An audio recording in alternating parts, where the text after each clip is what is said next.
Yep, I'm using this in the beer, and it's up next. This is what it says it is. It's cotton candy. That wasn't a gag to open the show with. I just bought it, haven't opened it yet. And it is going into the Witbier that I'm making today. And the name of this is Ticcit, Ticcit. And that stands for there is cotton candy in this. It's one I've made before. This one has just a tiny change to it. I like the way it came out, despite, or not even despite, but besides it being kind of a novelty thing that I put together with the cotton candy. I actually really like the beer. I like to get feedback on it. The only thing that's different from the one I've brewed before is I didn't have any coriander seed the first time I made this. I have some now. I'm going to add that just a little. It's the first time I'm working with coriander seed in a wit beer, and I don't want to overdo it. There's of course the risk of there not being enough and it not quite being in style, and I could very well get dinged for that in the competition. But like I said, I'd really like to get feedback on this one, and it's a fun one to make. Especially when you have the cotton candy, things kind of change in the wort. But we'll see that all come together now. So let's get started. While I'm waiting for the water to come up to temp, I went ahead and milled just the Pilsner malt. As you can see, I did not mill the mineral additions, obviously, but did not mill the flaked oats or the flaked wheat. So just going to dump those in, kind of mix them around my hand a little bit. And here's the flake wheat. And I was going to mention quick, I bought a second brew bag for this. It was the same one I ordered before, but for some reason this one's a little shorter and it keeps slipping off. So I'm okay now because, well, let me put the mineral additions in before I forget. It's okay now because now I can tie it off and put the water in, but that could be kind of a little bit of a pain in the butt down the road. For the boil additions, we have 3 additions of hops at different times, but they're all the same hop. I've tried recording this 3 times, and I can't find a way to say that. That doesn't sound awkward, but there you go. So all says, one at 60 minutes, one, actually the amounts are, that's 0.15 ounce, 0.15 ounce at 30 minutes, and then 0.15 ounce at 1 minute. And I think I'm going to put these directly into the boil. No hop bag for these because it's such a small amount. But we do have 3 other additions, and all 3 of these are going to happen at 5 minutes. And first we have 0.15 ounce of sweet orange peel and 0.06 of coriander. Like I said, starting small. And these are whole seeds. I'm going to crack these up a bit before we get to boil. I'm not going to grind them. I don't want to dive into it that much, but I'm going to crack these up a bit so we get the flavor out of them like we should. So both those at 5 minutes. And then, of course, last but not least, the cotton candy. That is 0.8 ounces of cotton candy, and that goes directly in just like that at 5 minutes. And this time I'm going to keep the cotton candy, this cup of cotton candy, inside until it's time to add it just before it, because I had it outside last time I did this, and the top layer turned into like crusty sugar. It all dissolved into the boil, no problem, but getting out of the cup was a little challenging, especially when you're down to your last 5 minutes. So this will stay inside where it's nice and clement, and take it outside when we're ready to add it.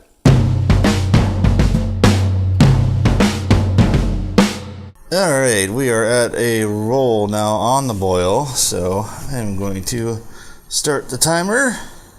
There we go. Whoops, start.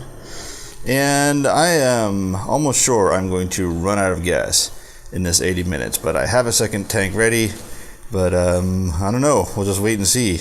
It'll be on this if it happens. I'll probably be fiddling with the gas this whole boil because it's really breezy again. Of course, not now when I'm trying to get a shot of the flames being affected by the breeze, but, well, trust me, it's breezy. I don't know why. It's been breezy and windy lately, but I just did not want to do another brew inside. I wanted to get outside, enjoy the otherwise nice weather, except for this stupid breeze. I missed it. There was a gust. Maybe I'll try to catch it later. Well, got the boil addition set up, except for the cotton candy, although I did just check it inside, and it is getting that kind of melted, crusty top that I got last time. So I guess being outside, inside, it just doesn't matter in Central Florida humidity, but I think it'd actually be worse if I bring it out So there's all the hops. This is, I did end up putting the sweet orange peel and the coriander in one of these hop bags or muslin bags, just because I do pour the entire contents of the kettle into the fermenter. I guess, I don't know if it's technically a carboy because it's not the same shape, but into the fermenter through a strainer.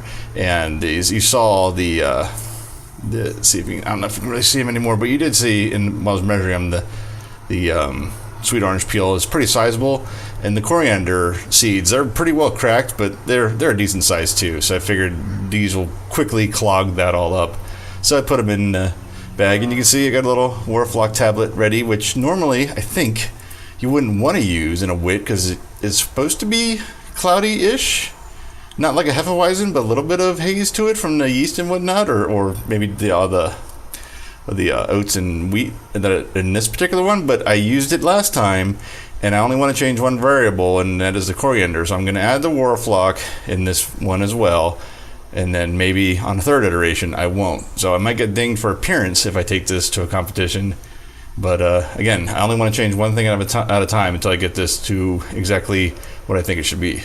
So here's the melting cotton candy I was talking about. This has been inside the whole time, so I guess it doesn't matter with the humidity in Florida. Either that or the idiot cats have been licking it, which now that I think about it is a distinct possibility. I just got to make sure, you can see it's kind of melted to the cup already. I got to make sure it's loose enough to just drop right in when the boil time comes. So keeping inside didn't really save me any time working with the cotton candy. All right, we're finally at 60 minutes. So in go the first hops. Well, I still don't know how to say this. They're all says it's the first top edition. That's probably the way to say it. I'm at the ready in case the gas runs out. I got the lid to quick throw on the pot while I change the gas. Some sanitizer to spray the lid, though. Shouldn't be a problem. I'm sure if it runs out, it's going to get back up to a boil for quite a few minutes. But anyway, just in case. And the gas, that's actually been there.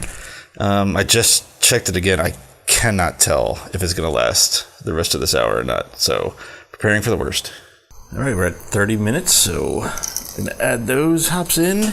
And I did notice that these particular hops seem to be a little more leafy. I'm not quite sure what to call it. And I don't remember seeing that before making this beer, which makes me think I've now changed two variables by not using a hop bag. I'm not sure if it's that big of a change as opposed to adding the coriander change, but I'm going to have to keep that in mind if things don't quite come out the way I'm expecting, maybe better or worse, but yeah, I think I've now changed two variables. I need to track in all this. And 15 minutes, so here's the Warflock. I think I always say Warflock, or at least very often on these videos, but it's Warflock. I think it's because it reminds me kind of like the word warlock, maybe. I don't know. We're just, looks like 15 seconds from 5 minutes, so I'm going to go ahead and put the sweet orange peel and coriander in, which actually surprisingly smelled really good together. And let's see, I'm going to give myself an extra few seconds to get all this in. I know this is a moment everyone's been waiting for. Oh, it all went in this time. So there we go. Cotton candy is in there. And yep, we're almost done with the whole boil now. I got so excited about adding the cotton candy, I forgot there is one more addition at 1 minute, and that's the last of the says. So now we're almost done with the boil. Got it covered up to take in so it doesn't splash all over me, and as I turned the gas off, I just realized we never did run out of gas, so we were good that entire boil with what we had. I'm going to talk about the yeast real quick because I am using a dry yeast for this one, Safale T58. It's one of their Belgian strains. Let me try to hold it better from the bottom here. There we go. That's a better look at it. And again, because it's what I used in the last batch, and I'm trying not to change too many variables. I was only trying to change one, and as you just heard, it kind of changed two. So at least at a 1.5. So this is a new pack. It was sterilized and cut with some sterilized scissors. That little cup is sterilized, so I'm going to pour out 4 grams, give or take. I might be a little off, but about 4 grams is what I'll need to pitch into this batch. And I need to turn the scale back on. It took me too long to set up the camera. All right, here we go. And that's 427, so I'm not going to try chancing pouring that in. I'm going to take a little bit of that out, get it closer to 4, but I'll do that off camera. You think you got the idea of everything I want to talk about for regarding the yeast in this segment. We're all chilled down and the yeast is pitched and the beer is in the fermenter. We got our makeshift blow-off tube / airlock. I did, as I was moving this, bumped it, and some of that yeast splashed and stuck on the side. I tried to swish the beer around to get it off. It didn't really, I don't think any of it came off, but that's not a big portion of the yeast, and then I have plenty if I need to pitch some, so should be okay. I'll keep an eye on the activity, of course. And looking at the beer, you may be thinking that is quite dark for a Witbier, and you're not wrong. I didn't point it out when it happened, but then when the cotton candy got added, that's when the color changed. Same thing happened last time I made this. I think it's that artificial coloring in there, and the yeast will end up, as you'll see as we go on, the yeast is going to do a really good job of cleaning that all up and taking that out of there. So it does look a little dark for style now, but if everything happens as it had before, which hopefully it does, that's going to clear out sooner than later, actually. It is tasting day for the Witbier, and as you can see, I have 2 bottles. I also have 2 glasses, which you can't entirely see. There they are, right there. And the reason for that is these aren't both the same beers. Let's get that out of the way first. As I might have mentioned before in other videos, I'm not sure if I have. Actually, I tend to edit all the footage I have while I'm waiting for that last 2 weeks of fermentation and maybe even a week or 2 for bottle conditioning. So while I was editing this episode, I saw a pretty significant mistake, or at least what I thought was, and I had to look it up and make sure. When I saw the point that I was measuring the sweet orange peel, something in the back of my head said, I'm pretty sure I used bitter orange peel last time. So I went through the recipe from the last time I did this, which was almost a year ago. And sure enough, that said bitter orange peel. So then I looked up more online, other recipes, and it didn't take long for me to realize bitter orange peel is what I should have used. So, since I had the time, now that things had just started fermenting, I went ahead and made the beer again, this time with the correct orange peel. So this has bitter orange peel. This also has liquid yeast. It has Y yeast 3944, the Witbier blend. I figured if I'm going to go try it over again, might as well experiment with some of the yeast, and I can use that yeast for other Belgians as well, which is something I want to work on. So it was an opportunity in a sense. So I'm going to try both. And this one is more or less the correct recipe, except for the change in the yeast. And it has the bitter orange peel. And then we're going to see what the sweet orange peel did to this one. They both have cotton candy.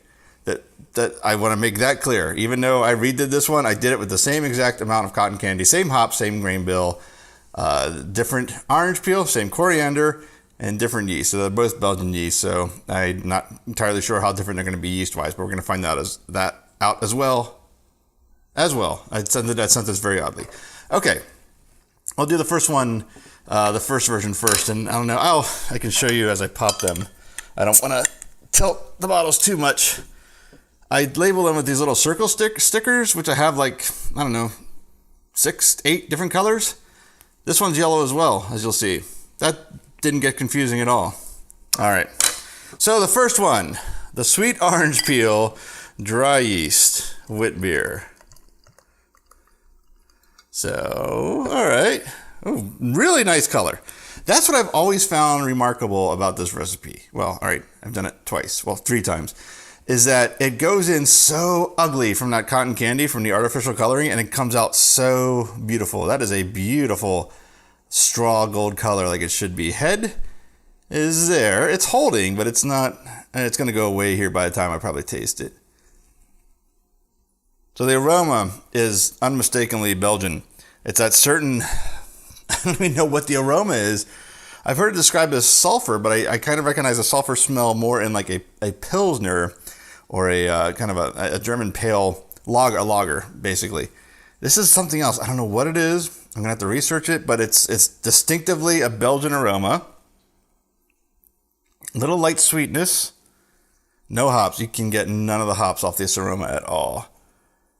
Yeah, it's just distinctively Belgian aroma. And I can't really show the glass, but I have a collar now. The head's just about gone. Maybe you can... I can't because of gravity. I can't actually show you the head. So, all right, let's get the tasting because we got 2 to do here.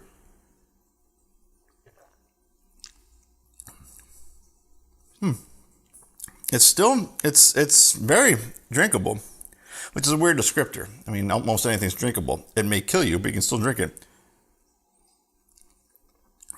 There's a very candy-like flavor to it, which is interesting considering the cotton candy ingredient, but it's not cotton candy. It's not a sugary candy. It's like a hard candy, and I think that's probably the sweet orange peel.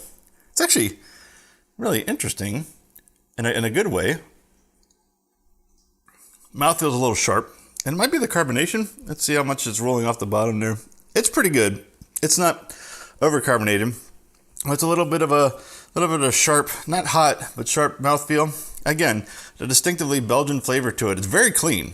It's actually a little refreshing, and that hard candy taste is actually kind of pleasant. So I'm not disappointed by this, but I would not call this a Witbier in a competition by any means. It would be out of style. Actually, I take it back. I think it's in style. It's just not hitting all the marks that I think in a high-scoring Witbier would get. Very light, there's a crispness to it. That hard candy is actually really fun. I'm going to obviously the bottles, I've got more bottles of this. There's nothing really wrong with this and no reason to pour these down. I'm going to share these with other people and see if they can figure out what's on there. But the sweet orange peel, I'm positive is where that candy, that kind of hard candy flavor is coming from. It's not an orange candy flavor, but it's definitely like a hard candy, not a Jolly Rancher, but they're little oval candies that have like a little circle in the middle, probably from where they're punched out of the mold where they're made. That they come in like every color and every flavor is only slightly different from the rest. It's that general hard candy flavor I'm getting out of this. So very interesting. So, all right, I'm going to set that down. So I had to pause and find the bottle opener, which was actually right in hand's reach for some reason. I did not see it. So, all right, let's get Wit 2. Now, I should mention, this one, it was made while this was fermenting. This carbonation, the bottle conditioning, has only been 4 days, so it might not have the exact carbonation level we're looking for, but let's see. It's only one way to find out.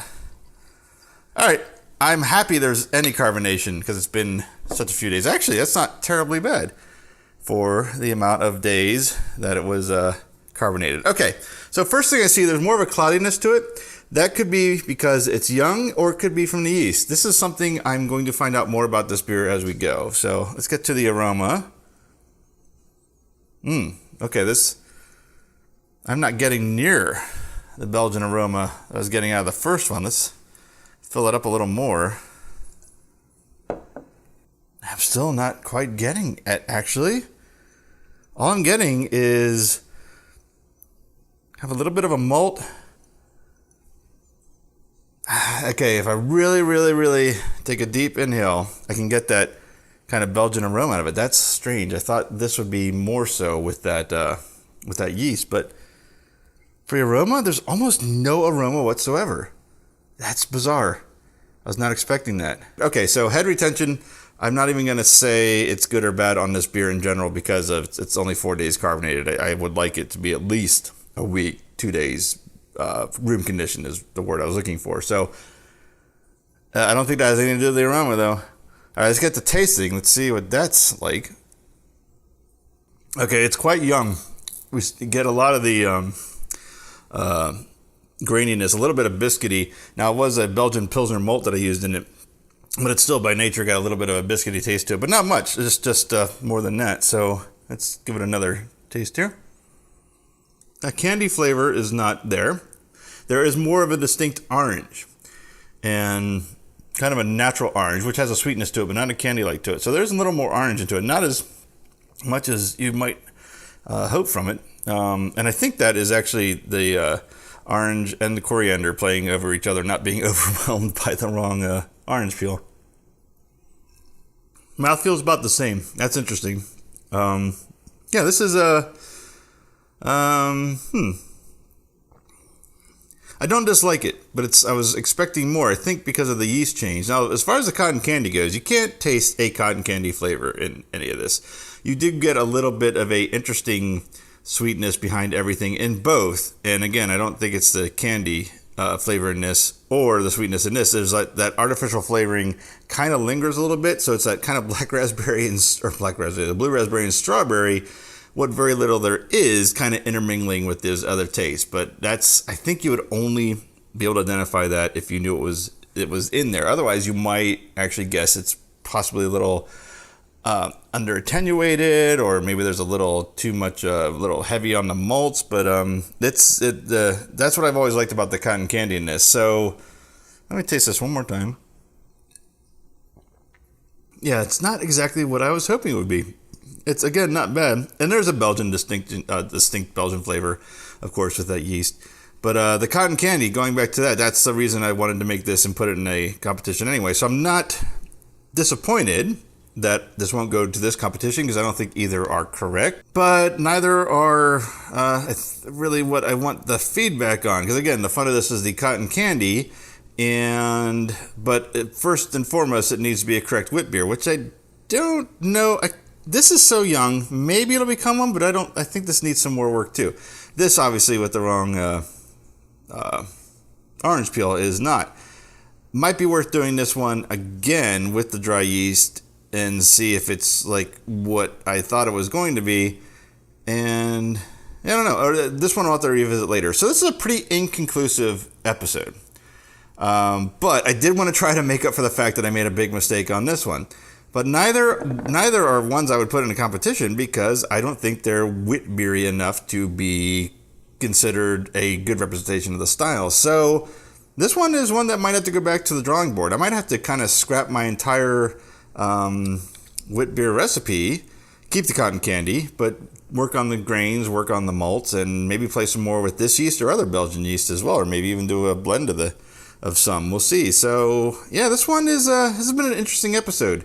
Even though I think I said several times in this, I'm not a fan of Belgian beers, but for some reason, and it might be the cotton candy, I want to get this one right, and I don't think I have. I don't even think I'm really close, so this is one I'm going to keep working on, but it was still fun. I still have, 16-ish, 14 now, drinkable beers, and this one, with the hard candy flavor, I'm going to have a lot of fun getting some feedback on, and this one, I'm curious to see how it ages out, so I wouldn't say a loss by any means, but I think there's going to be a lot of adjustments on this one, a lot of work to do. So, all right, with that, wait a minute. Hold on. Before we go, let's see. As I held this up, I just had that idea.